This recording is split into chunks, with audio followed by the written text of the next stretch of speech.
Hey, what's up, guys? Doing a hand history review here for ipeaceonu22, which, in my opinion, is a top three screen name I've ever seen on PokerStars. So, congrats for the awesome name. But ipeaceonu22 is Paul. I've known Paul. I've seen his game. Done a lot of hand history reviews with him before. Um, Plays a mix of 45s. Now he's playing some 180s. Was playing nine mans before, so he's played a lot of singles, had a lot of experience. Has played a good amount of games, and this game in particular is a 180 man game. And Paul's a solid player. Even he'll admit though his probably his biggest concern when playing or leak, if that's what you want to call it, is he knits it up a little bit too much. He's a self-proclaimed nit at the table, um, which really isn't a bad problem to have. But as far as looking to maximize your ROI, consistently profit at these games, especially the 180s, many times you're going to need to push some marginal edges and make sure you're not missing out on any plays as well. Pushing wide many times isn't just about marginal plays. It could be very massively plus EV to shove, for example, any two cards in certain spots. So usually when I'm going through Paul's games, that's what I'm looking for. Um, so this is a 250 180 man turbo.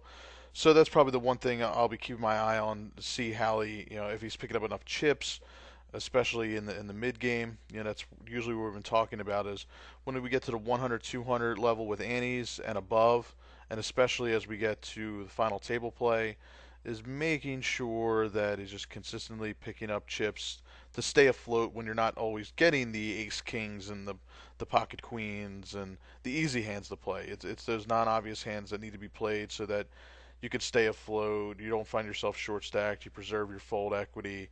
Um, so let's run through this game and let's see what we got. Now I always load games into the replayer because I like to rely on, not necessarily rely on, but I like to see the stats to see if we can make any exploitive or interesting plays purely based upon stats. And I don't have, I just have the stats pretty much from this game, so I don't have a whole history of them. But um, they can be helpful. Like, for example, the guy to our right here is playing 67-27.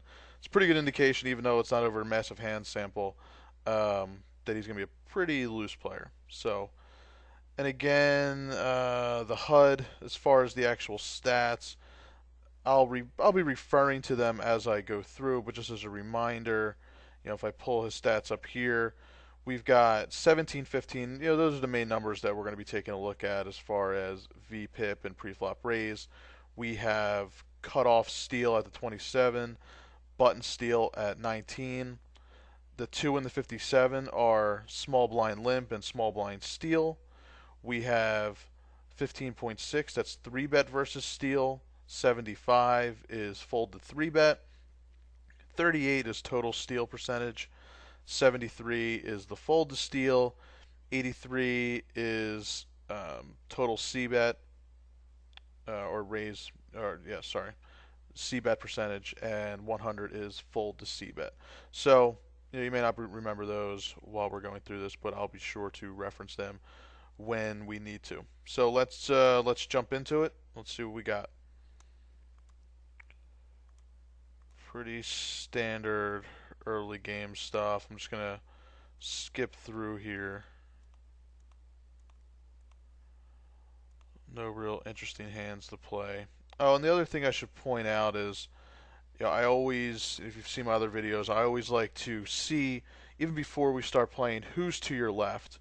What players are to your left? Are they regs? Are they fish? Are they tight, loose? And we don't have a ton of hands here on these guys, but it'll be important to keep a note of as tables are changing. People are getting added into our table, that we take a look at their stats and see what kind of players we have to our left to see when we can open up wide maybe, or if we have to tighten up. Alright, so we've progressed past the really early stages of 1530, 2550. Now we're going to get into where blinds are definitely a lot more valuable to be picking up. So I'd like to start looking at picking up some more chips now.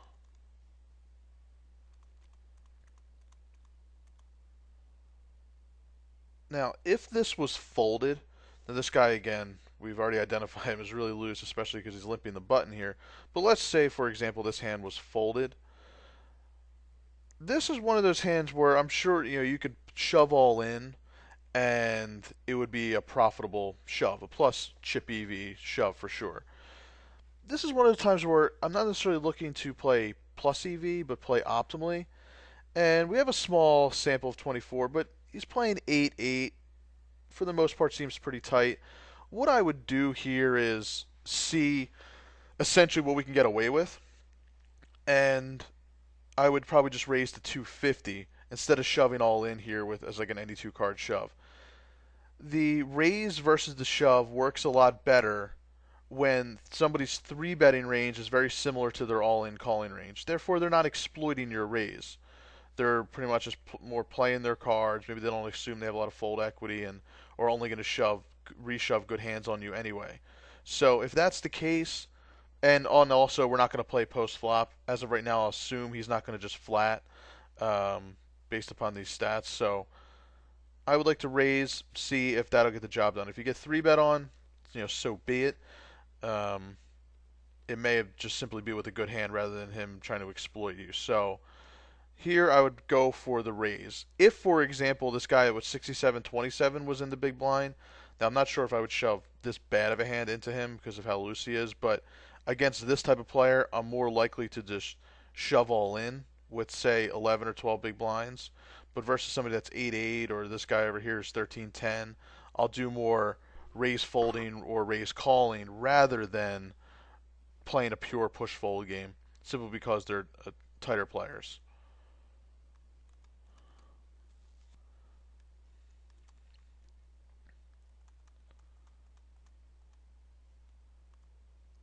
This is an interesting hand, ace deuce. We get another limp.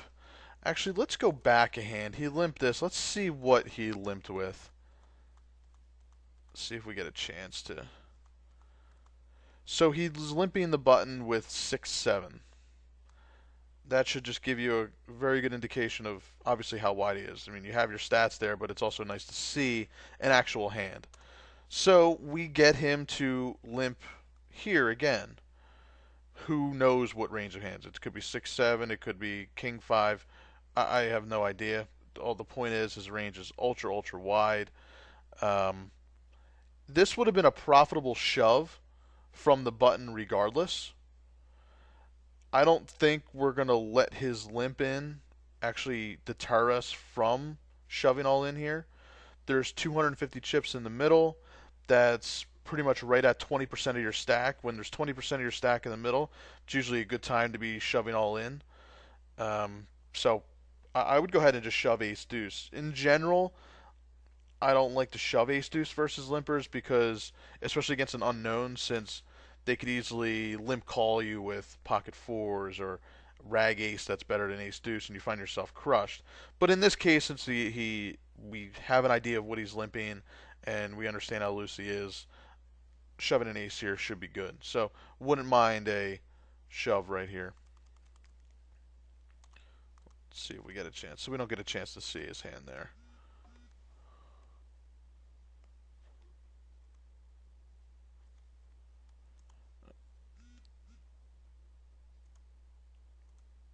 And here's a very interesting hand. I had a chance to go through this one briefly. Of course, this guy limps again. The question is, what do we do with Queen Jack? Do we shove it all in? Do we fold because he limps? If we had no information on this guy and he just limped there and it was his first time limping, I may not be inclined to shove Queen Jack without a little bit more information. But I would have shoved Queen Jack if it was folded to us to begin with. So since I would have shoved this hand anyway, the question you have to ask is this really loose player who we know is limping a very wide range, is his limp going to actually deter us from shoving all in? Do we think he's How wide do we think he's going to be calling? Regardless, there's a good amount of chips in the middle. I'll view his chips more as something to entice me to shove rather than deter me to shove based upon the pot size and the relation to our stack, which is well more than 20% of our stack now. And if he does flip over like a rag ace or small pocket pair, our hand actually will perform well, especially given the pot odds or what's already in the pot as it is. So we'd be doing pretty well there. So I do agree with the shove. This hand turned out pretty interesting. We don't actually see what he limped with. Maybe shoved at the wrong time, but ace queen, ace king, why not hit our jack? So how about a little run good one time? No worries there. So I like that shove. I like that shove. So now we have a half decent stack to work with.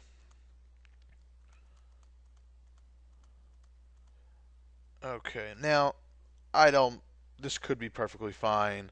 I'm just gonna make some general points here. This person, I believe, just came to the table. Yep. So no information. Just in general, if you had information on this player and he had a high fold to steal, I would go ahead and raise with any two cards here. So I hope you didn't just look at your Jack 3 and say, well, it's Jack 3, I gotta fold it. If he's a tight player, high fold to steal, so maybe he's playing 17-15, but his fold to steal is 80, and his 3-bet versus his steal is low. So your typical ABC, maybe mass tabler or standard reg, I would raise with any two cards there. If it was somebody like this guy, 67-27, who's playing very loose and for the most part more passive, I would go ahead and go for the limp steal here. Limp in, let him check behind. We bet half pot on any flop. Jack 3 isn't a very good hand. Usually you like to have a little bit more of a hand to fall back on, even on a limp steal. But just wanted to point out in general that I'm always looking to steal the blinds some way by raising, by doing a limp steal. The guys who are the toughest to play against are the more loose, aggressive players, the ones who are going to call your raises more, or they're going to 3-bet you more. So makes life difficult on both ends. It's hard to limp, it's hard to raise. And so for them, you might have to shave back your range. But if this guy's a tight player, go ahead and raise. If he's more of a loose passive, go ahead and do a limp steal. Regardless, I'm trying to do something. Let's see, we got an ace king, so standard. Ship it in. Hit our ace, delightful. Now we have a nice stack to work with here. Real nice stack. We get a limp in. Looks like we got another loose player to our right, just like the last table, 67-13. I don't think it's the same player. No. So we get another player who's playing 67-13 to our right. One play I really like to make against these guys is do a light isolation raise in position. It doesn't have to be to 600 or 800. It can be simply to like 500, 550. Hopefully get everybody else to fold. We get in an isolated pot. He most likely calls. We take the lead and c-bet the flop, and tons of value to having them just fold on the flop there. So I'm happy to play hands in position against them.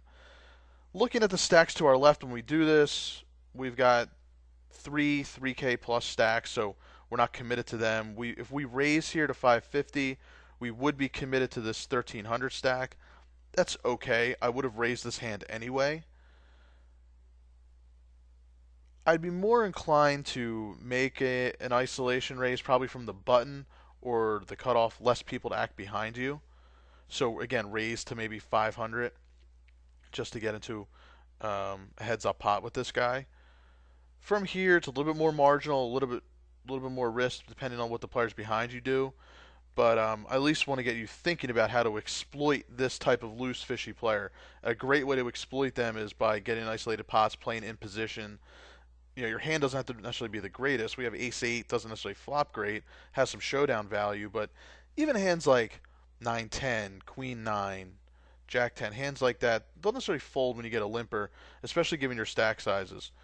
You'll get tons of value by putting in a light isolation raise. So I'm okay with the fold here. If you had more of like a 3K stack, I'd probably just ship it in. But I would look to do an isolation raise, especially if you were in later position. Just something to keep in the back of your mind. So we get this guy to min raise again. I would definitely, again, try to 3-bet here to get into an isolated pot. We're definitely too deep to shove in the off chance that he has a good hand. Um, Now it is concerning he's loose, but he doesn't raise very often. So maybe when he raises, looks like he's probably on the tighter side. Just looking at his stats. So raise it to maybe like 900, 1,000. Have him call. Again, it's kind of like the light isolation raise over top of his limp. I like to do a light isolation 3-bet here. Okay, so you did do that. Min raise to 800. That's fine. It definitely represents strength. I don't mind if you even went to 900 or 1,000. And get him the call, which is fine here. And let's see what happens. So I agree with the C-bet size, right around half pot. And okay, so you get a call. So you've got right around a pot size bet left. I don't think you need to ship it in here against this guy. You could check it back. If let's see if he checks. So he checks. You could check it back, and hopefully he doesn't put in a bet on the river, and you have to make a crying call with ace high. I'll be honest, I hate making crying calls with ace high as a bluff catcher, especially given these stack sizes. So if I can avoid that, I will. I don't necessarily want to give him reason to potentially bluff at this pot. He could just have diamonds. I don't know what he's raise calling with necessarily. The guy being that loose, it could be a lot of hands. So many times, what I like to do in these pots is essentially, we could be simply ahead with ace queen. So one way to get to the river and see a cheap river is potentially put in a small turn bet. So your turn bet actually acts as a blocker for the river, as he'll assume if he's going to call the turn here, he may check back the river, and now you can check it back and see a cheap river and hope that your ace high wins. So this small bet could also get value from worse aces, from flush draws. You charge the flush draw. So I like betting for that reason as well. And I also like betting an amount that I think will be cheaper than what I would have to potentially call in the river if he bets. So I don't mind betting even like 1,200 here, and see what he does. If he folds, great. If he calls, then we can check back the river. So you check, okay. You just hope he doesn't get too aggressive here. He checks, and I would just check back now as well. You could simply have the best hand. Raising doesn't really do much. So he's got ace 5. Brilliant. All right, so who knows if he calls your bet on the turn. I like making bets on the turn to potentially avoid any type of bluff that we don't really want to call on the river. All right, so working with a half decent stack now. Pocket sevens. This was an interesting hand. You never know what to do here with sevens in this type of situation. We don't have a lot of information, so you end up flatting him, I see. 18-18.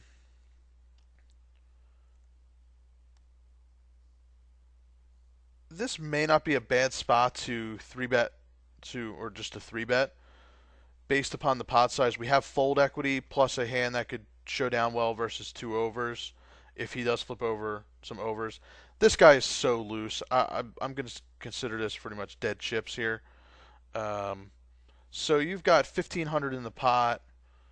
You would effectively, against this guy, you'd effectively only be risking 3K of your stack. So I like squeezing here with sevens. I understand why you called. Calling there is perfectly fine. I don't mind just 3-betting here, and you could probably 3-bet to. You could 3-bet all in if you want. If you're concerned about this guy, even going to like 1,500, and then if he wants to come along, there could actually be some value in that. Actually, essentially, I would want to 3-bet to commit him, but not necessarily commit him. So I don't mind 3-betting the 1500 or so and playing it for set value, which is fine. I'm not saying the squeeze is the 100% best play. It could be wrong. Not every play that I make is right, but based upon the pot, and I don't know anything about this player, but this could be a half decent squeeze here. See if we get a chance to see his hand, and we don't.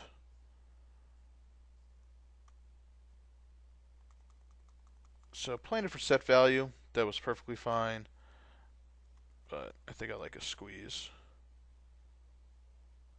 Okay, Queen Jack here. Again, this guy limps. This is where I'm definitely putting in an isolation raise to about 600, 650. You want to play in position, especially with a hand that could flop well. So I would be putting in an isolation raise. If this guy in the big blind, that's my only concern. If he wants to jam it all in, you're obviously going to be committed. So be it. He doesn't represent a huge portion of your stack, and Queen Jack could potentially play well, potentially against some pocket pairs, and even if it's like Ace King, it's not the worst thing in the world. But definitely put in an isolation raise here. So what did you do? Fold it.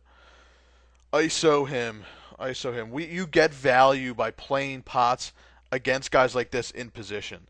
They're going to call a lot. They're going to play a lot of pots. Obviously, it's great when you hit your hand, but having position is so great, and you'll be able to hopefully outplay him post flop. Let's see if we get a chance to what he's limping in with. So there you go, Jack 7. This is a guy we need to be isolating when we're in position. Don't just fold to him.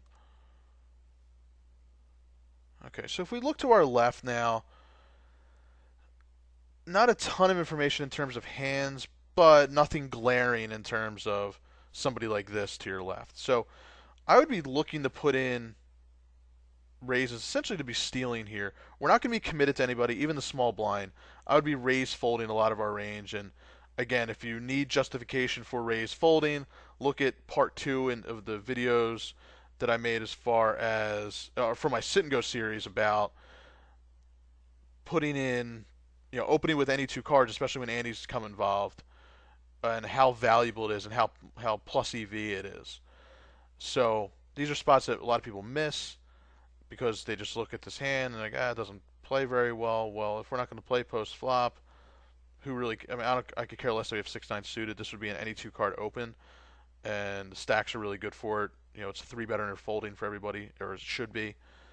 And as it stands, we can't do much with the limpers, so I would fold. But if it was folded to us, I would open there.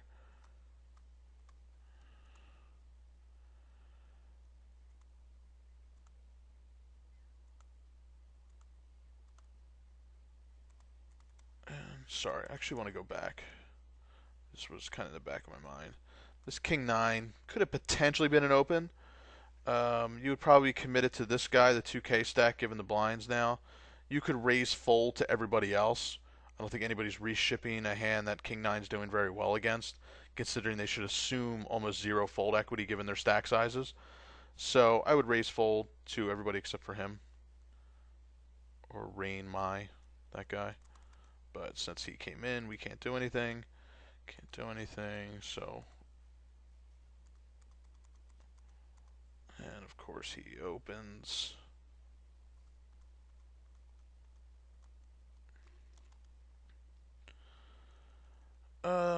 If this is folded to us, I would probably go ahead and open here. Meh. Could be an okay spot for another light isolation raise against this guy because we know that he's limping in with hands like Jack 7 and stuff like that. We're committed to the big blind, but he's playing 9-9 over 11 hands. Okay, still not a huge sample. Given that there's a limp and a raise, he should only be reshipping really premium hands because he knows he's going to have to show it down and has 0 fold equity. So this isn't a bad spot for an isolation raise again. And let's see if we don't get to see what he's limping, but I think we already know how wide he is limping.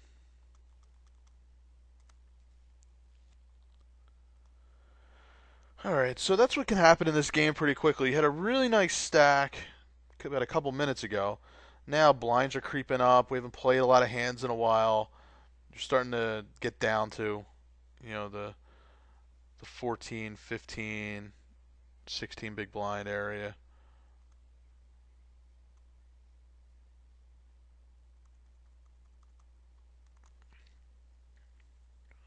If this is folded, I'd be definitely jamming there.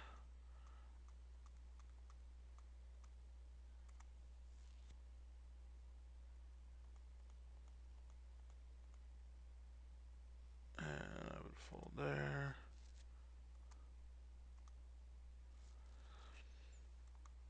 Uh, I don't think that this is going to be a shove. Maybe 8-7 suited, 9-10 offsuit would be closer to a shove here. Less than 10 big blinds, blinds about to come around and hit you. If you were in the cutoff, I would definitely be jamming 8-7 here. But I don't think I would go any further than that. Yeah, it'd be close. It'd be close. But it just gives you an idea. The fact that we're even thinking about this, and I've told you before, just the fact that I've even looked at this shows that, you can be opening up pretty wide. So I would look at this if I was playing this. I'd be like, 8-7. I would be considering it. I think it's a little bit too early a position to be shoving here, especially with your stack size. It's still a manageable stack. If you had more like 4,500, definitely be jamming this all in. But as it stands, I'd probably be shoving the cutoff from the cutoff or button here with 8-7.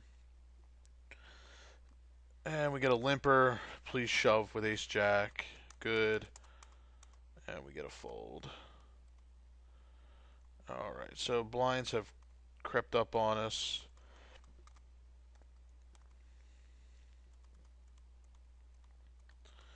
Can't do anything there. Deuce 7. It's about as worse as it gets. Definitely shoving the ace 7. Hopefully we get there. Ace 7. That a babe. Hit the 7.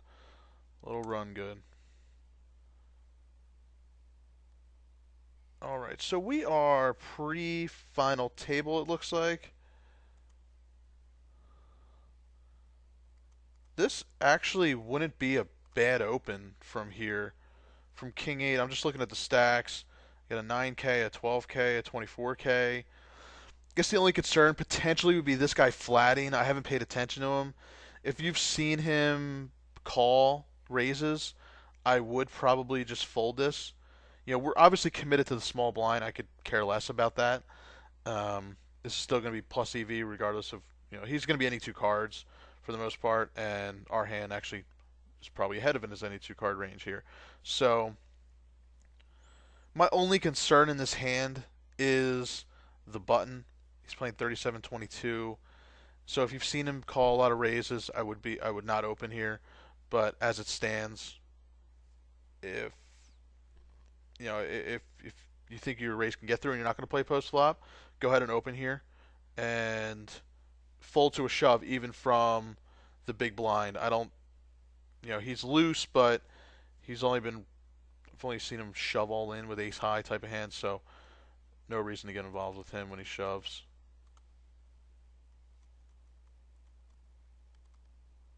So he's loose and passive, so if he shoves, he's probably got king 8 crushed. King 7, again, is this guy going to limp call with ace X on the button? I would be concerned that he's limping with 5 big blinds. So I can understand the caution here. If you fold, that's fine. Probably like king 9, king 10, I'd probably shove. Queen jack, hands like that. And so he limped with 5 big blinds with queen 7. Isn't that delightful? Good for him. You probably won't see him again at your tables anymore. Just that random guy that shows up. Sometimes you wish that they would show up more. But just in general, I mean, obviously that guy you may not see again, but you're going to see other loose passive players. Just from what we've seen him play, a lot of the limping with marginal hands, don't fold the ace 8s and the queen jacks when he limps in. isolate him, play him in position, get value from those hands. You can build your stack by exploiting him that way. It's a great value play.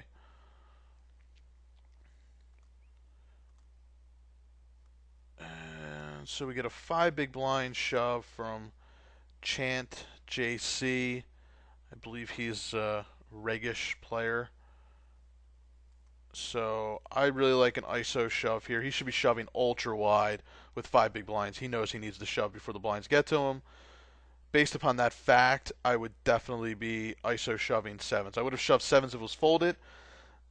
We obviously have no fold equity against him, but our range, our hand should be doing perfectly well against his range. So hopefully you ISO him. Do it. Well played.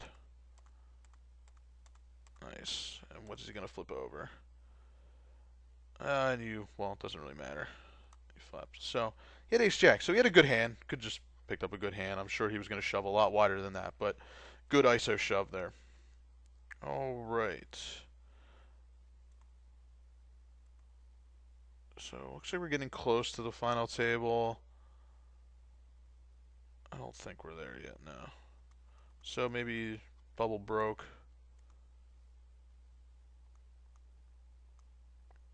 And given this raise size here, I don't think we're going to do anything with sixes.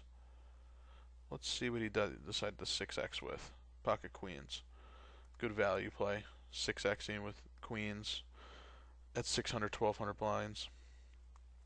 Or 400, 800, wherever they were. Sorry. As I was rambling on, I forgot to look at what hand he had.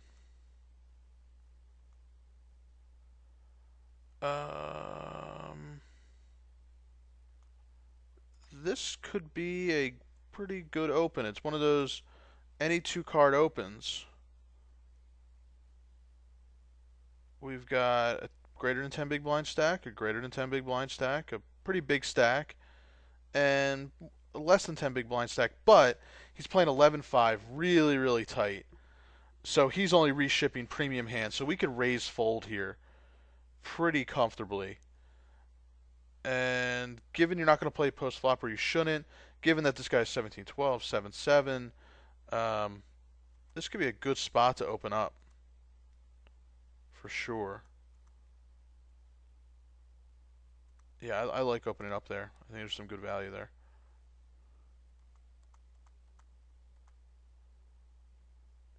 Ace-6, it's fine to just fold it. If we knew he was raising ultra, ultra wide. Now the 50 here is his cutoff steal. Raise first. So that's only over 8 hands. So 4 out of 8 hands he's been raising from the cutoff. So even manageable stack though.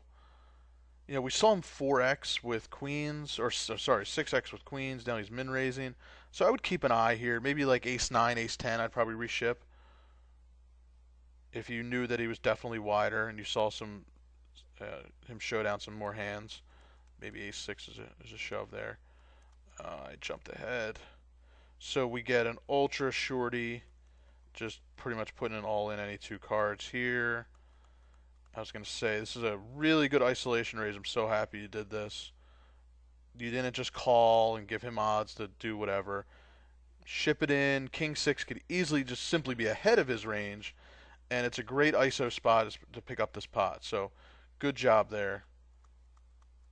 And we're behind. Damn.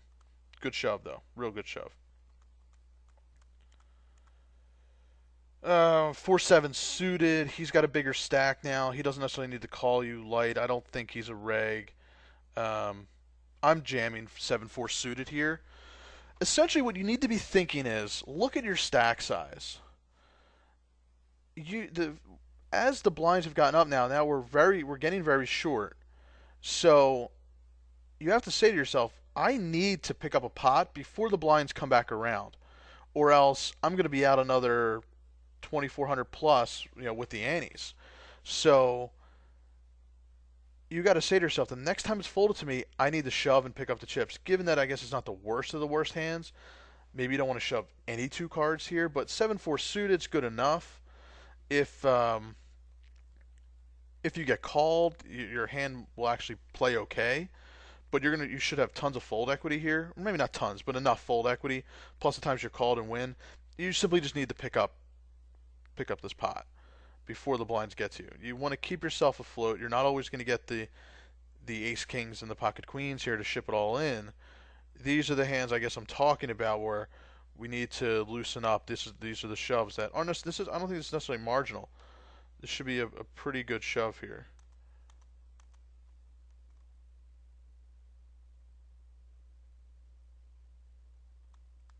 Queen 3.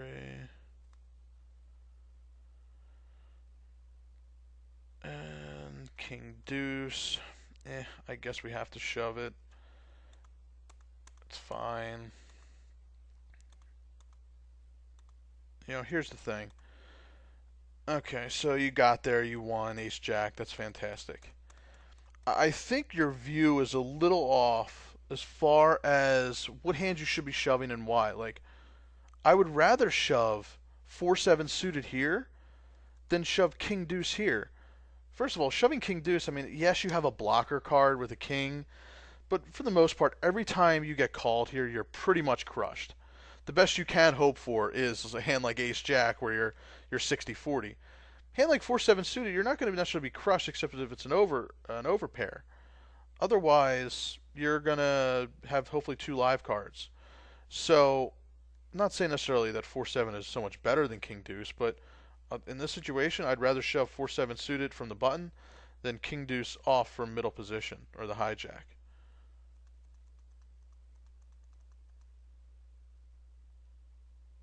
I think I was way off before when I said we were pre-final table. I think I looked at one stack and I was like, oh, I guess we're further along than we thought. So just ignore that comment.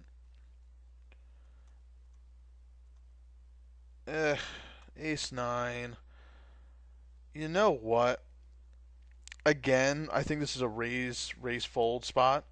You have 10 big blind plus stacks, except for him again. You have one guy you're committed to. Ace 9 is going to perform perfectly fine against a 1 big blind stack. So who cares about him? So you have a hand to show down. If this guy goes all in, it's not like you're going to show down some trash hand. Ace 9 is perfectly feasible to show down if you're concerned about image. The other thing is,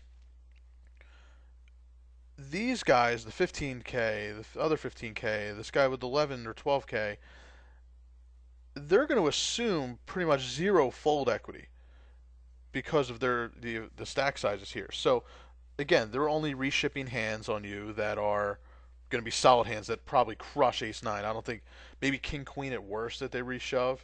King jack, I don't know, but it shouldn't be too wide. Enough, it's not going to be wide enough to justify raise calling with ace 9, let's just put it that way.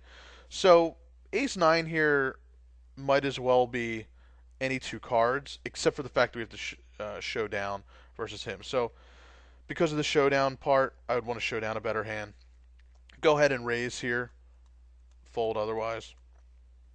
Or sorry, go ahead and raise here, fold to a 3-bet, show it down versus him if he wants to play.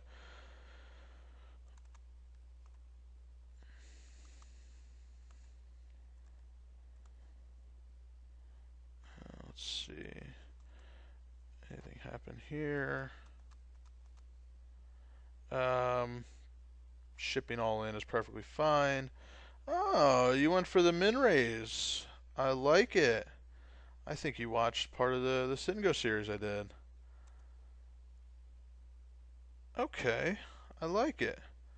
So I'm just seeing 18-15. Maybe you have more stats on him than I do. In general, shoving here is perfectly fine. Plus EV, solid play. The min raise is very effective because, again, it goes back to that concept of we're not going to play post flop. It's going to be 3-betting or folding. Is he going to assume he has fold equity? Maybe he does, maybe he doesn't. He probably doesn't assume much considering how close we are to 10 big blinds. So his all-in calling range should be very similar to his 3-bet shoving range. So we don't have a lot of stats on this guy, but let's say also that this guy, Yoker 555, was in the big blind. 11-5, 100% fold to steal. Very tight player. This again is a player that I would do the same min raise on. Guys that they're not going to three bet to exploit. Nobody knows how to exploit anyway, truly. So they're not going to three bet you is significantly wider than they're going to call your all in. And in that case, min raising and folding here to a shove is perfectly fine. Now, a guy that I would shove on is probably this guy here playing 34-19. That guy is probably a little bit looser with his three bets than his all ins. He may just flat you given how loose he is, which we don't want. So against that guy, take the plus EV play, ship it all in. But I can dig it. I can dig it, man. Nice play there. It's a nice play. You risk the minimum to win a really nice pot.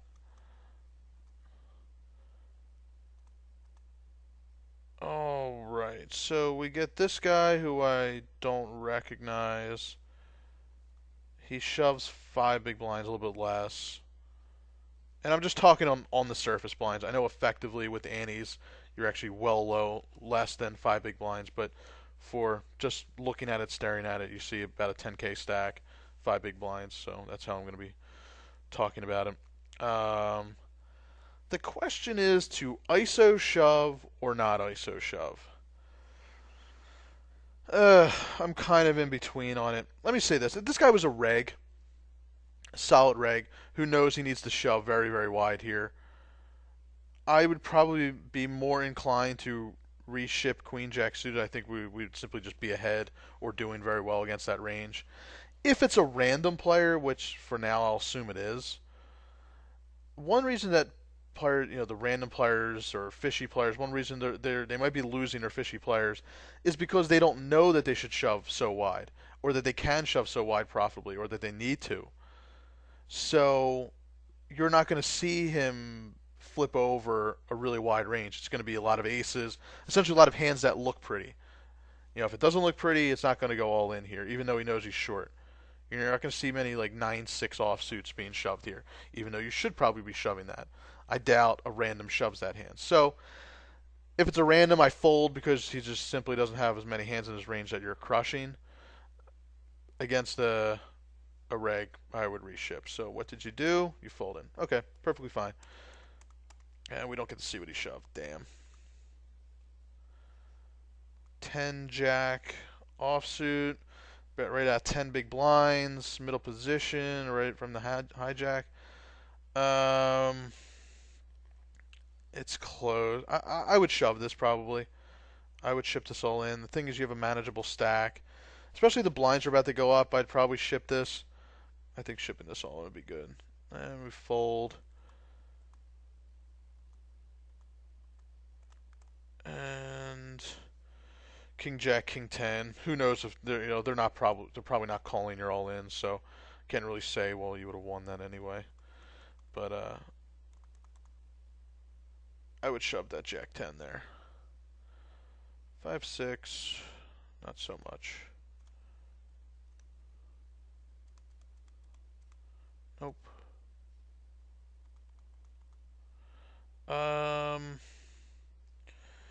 You know what?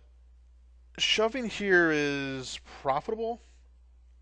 My concern is you have a shorter stack here in the small blind, so you have less fold equity against him. You have a big stack in the big blind, so you have less fold equity against him. He can call you probably lighter than you want to be called here.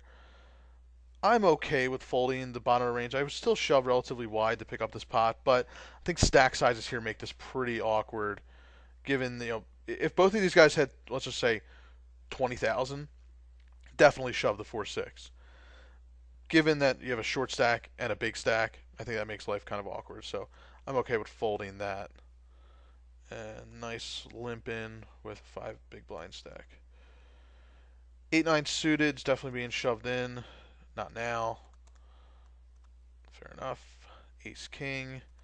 Easy. Good. Ace Queen. You could min raise to induce. We're got to be close to the final table now. Just shove it all in. It's perfectly fine.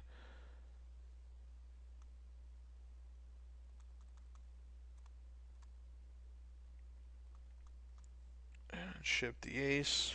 Good.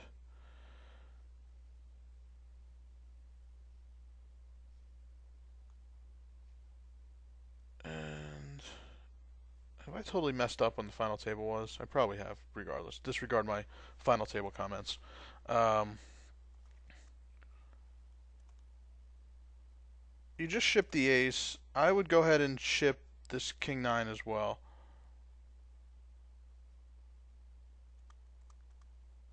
Yeah, definitely shove this all in. You definitely need to shove that all in. Fold that. Ah, there's the final table. I was going to say the stacks didn't look big enough for the final table. So let me just go backwards while I was thinking about where the hell we were in the game. Um, this king nine needs to be a shove. So I know that you just shoved ace deuce. Don't think you can't shove two hands in a row. I'm not sure if that's what you were thinking. I know other people think that. Well, I just shoved the last hand. I can't shove this one. Stack sizes are perfect for it. You have close to 30K. You represent a large portion of their stack. They're not calling you wide, or they shouldn't be, because there's too much to lose here, especially because you're approaching the final table. So you're kind of like on a final table bubble here a little bit. Bubble factor is a little bit higher. You get a little bit of a pay jump. So ship this all in. Ship the king nine. I would have shipped the ace deuce, but can't now. If this is folded to you, I would shove the queen eight. Can't do much here. 4-6, 4-3. We're getting short. Oh no.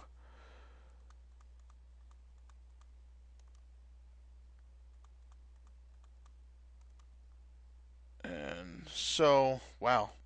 In one orbit, we pretty much, the whole table pretty much got knocked out. Okay. So that's not too bad. So you didn't play a hand. You moved up to 5th place. Gotta shove this. Very good. 10-7 suited. I would go ahead and just shove this again. The players in the blinds are perfect to shove against their stack size. I know you have a big stack on the button. But you know what? I'm, if we get called 10-7 suited, can play fine regardless. But not even thinking about that, just thinking about pure fold equity. I know you're not desperate here, but you have tons of fold equity against these three players. I would go ahead and ship 10-7 suited here. 10-6 suited would probably be the bottom of my range. This is probably a negative EV shove. That's fine. You can take negative EV shoves when you're less than 10 big blinds. So if you put this in Sit and Go Wizard and it says it's negative, that's fine. Doesn't You can take negative EV shoves again to preserve future EV spots. So I don't want the blinds to hit us here. I would shove here. If the big stack was in the big blind, I would be less inclined to shove. Big stacks and big blinds mean they're gonna probably call you a little bit wider. He's on the button, less likely to call. So ship it in. And what happens here? So we get deuces versus ace six. Who knows if they call you all in? But look at that, you move up a spot. So nice. Queen deuce suited. Ah, shove it. All right. You know, I hate shoving hands like this into the big stack. It's okay.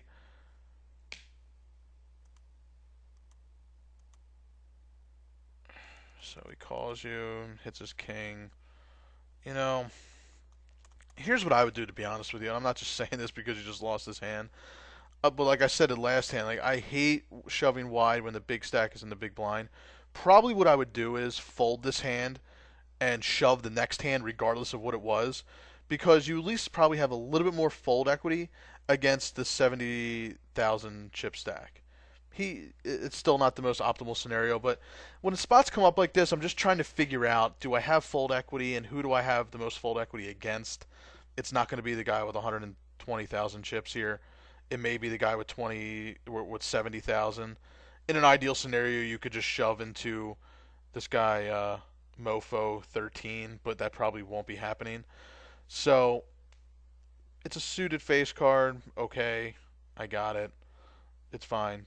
In general, though, I think I'd probably wait until the big blind was in the next on the next player, just because I think we have a little more fold equity. But overall, good game. I think it was a good game, but I do think there are spots that you're missing, just straight up push fold spots or just shove it all in spots. Still getting comfortable with some wider chip EV plays. And the other thing is, which is not an obvious spot, and I don't think a lot of people make this play, but I also believe that people are missing out on value to this, is when you have a loose player to your right, especially a loose passive player, and they're limping a lot, don't be afraid to play pots with them. Put in light isolation raises to do just that. Get into isolated heads up pots with loose, fishy players and play them in position, especially with hands that can flop okay. A queen jack, a queen nine. I don't need, ace queen to isolate them. We can do it with um, some more marginal hands purely for the sake of getting value on them. It's essentially like you're building a pot and stealing it on the flop. You know what's going to happen. They're going to limp, you're going to raise, they're going to call, they're going to check the flop, you're going to c-bet, and they're most likely going to fold because they just limp called you with, 9-6 suited or some crap like that. Um, there's tons of value to that play, so keep an eye out for those plays. Make sure the stack sizes are good for it to your left. If you're committed to anybody, be a little bit careful. If the players to your left are really loose, be a little bit careful doing those isolation raises because then you're going to defeat the purpose of the isolation raise. You're not going to be in an isolated pot. So if there's tighter players to your left, definitely look to do it. I thought you had some good opportunities to do it in this game. Um, and again, just simply, get used to a lot of these wide shoves. This whole final table for the most part, you were right around the 7, 8, 9 big blind area, 10 big blind stack. If you picked up some of those spots that I pointed out earlier, you're not sitting there with 9, 10 big blinds playing the push all in game, the all in game just to steal. You're sitting there with maybe 14, 15 big blinds. You're the guy sitting here with 120K, not the guy with 26K. So the gameplay at 100, 200, 200, 400, that plays a significant role to having an appropriate stack or a more manageable stack for the final table. So me, I don't like to necessarily play push fold nonstop to be stealing. I don't care how good your game is. Every time you shove all in, you risk getting knocked out. So if we can avoid that, I want to. So see if you can pick up more chips in the middle game again to avoid those, having to make so many marginal plays. But that's in a perfect world. I understand that you're going to get short. So, but when you do get short, make sure that you are playing the proper push fold game and you are shoving wide when you should be. So overall, good game. Try not to knit it up so much. I think you're definitely doing better. You definitely made some really nice plays in this game. Some wide shoves that I thought were appropriate. I think we just need to get consistent with them. So continue working on it. Good stuff, and keep sending me some games to review. Good job, Paul.